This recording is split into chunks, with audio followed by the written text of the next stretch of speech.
오늘 소개할 책은 잃어버린 게놈을 찾아서라는 책입니다. 의학과 생명과학 분야에서 전문성을 높이기 위해서는 다양한 기술과 협업의 중요성을 이해하는 것이 필수적입니다. 그런 의미에서 오늘 소개할 잃어버린 게놈을 찾아서라고 하는 이 책을 유의 깊게 살펴보시길 바라겠습니다. 이 책은 고대 DNA 연구의 선구자인 스반테 페보가 유전학 발전 과정의 기술적 혁신을 흥미롭게 풀어낸 책으로 초기 인류와 네안데르탈인의 이중 교배가 현생 인류를 탄생시켰음을 증명하는 책이면서 동시에 고대 이집트 미라의 DNA와 네안데르탈인의 DNA 분석을 통해 저자 자신이 경험한 실험실의 환경, 시료 채취 과정, 과학적 딜레마, 타 기관의 협업과 경쟁 등등을 한 권의 소설처럼 이해하기 쉽게 읽을 수 있도록 풀어내고 있습니다.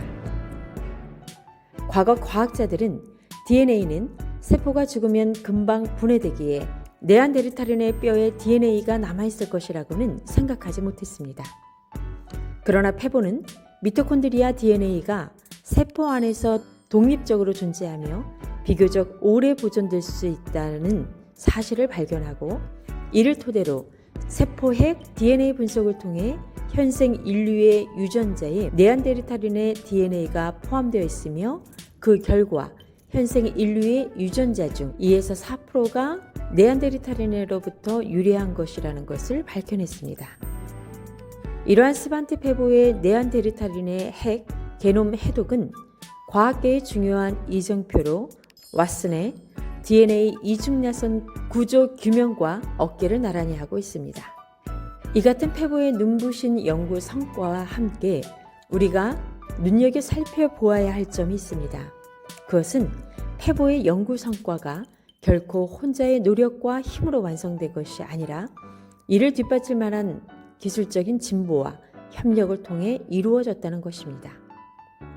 페보는 고대 이집트 미라의 DNA를 분석하는 과정에서 DNA가 오랜 시간 동안 분해되고 환경적 오염에 노출되기 때문에 전문적 기술의 도움을 받았다고 말합니다. DNA 연구시설에서는 엄격한 멸균 절차를 준수해야 하며 실험실에 들어가기 전 특별한 보호 장비를 착용하고 실험 도구와 시약을 철저히 멸균하는 작업을 거쳤습니다. 이 같은 기술적인 규정과 절차, 검증된 장비들을 바탕으로 오염된 데이터를 최소화하고 연구의 신뢰성을 높였습니다. 따라서 기술적 전문성 없이 연구를 진행하게 되면 면허 없는 분자생물학이라는 비판에 직면하게 되고 비전문가들이 불완전한 방법으로 연구를 시도하게 되어 정당한 연구 성과로 인정받을 수 없는 심각한 문제에 직면하게 됩니다. 이처럼 연구자들은 엄격한 기술적 실험 절차와 검증을 통하여 불필요한 문제들을 최소화해야 합니다. 또한 페보는 고대 DNA 연구는 다양한 분야의 전문가들이 협력해 성과를 얻을 수 있는 프로젝트였음을 강조합니다. 각기 다른 분야의 연구자들이 공동의 목표를 향해 협력하는 과정은 결코 쉬운 일이 아닙니다. 실제로 네안데르탈인의 식인 풍습 가능성과 생활방식, 사회구조를 이해하는 데 있어 여러 기관의 협력이 결정적이었습니다. 프랑스 국립과학연구센터 연구팀은 프랑스에서 발견된 유골들에 대한 현미경 분석을 통해 치아 자국과 절단 흔적을 확인하고 이를 바탕으로 네안데르탈인의 식인 풍습 가능성을 제공했습니다.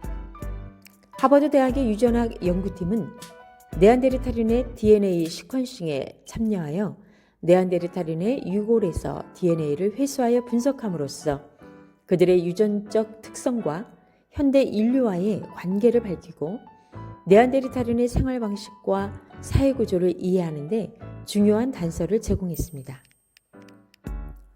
이들이 연구한 피부색과 면역 반응에 관련된 유전자에서 네안데르탈인과 현대 인류 사이에 발견된 차이는 환경 적응과 관련된 중요한 정보를 제공하여 약 4만 년 전 현대 인류와 네안데르탈인 사이에 유전자 교환이 있었다는 것을 증거로 사용하여 두 종의 상호작용을 보여주는 매우 중요한 발견이었다라고 말할 수 있겠습니다.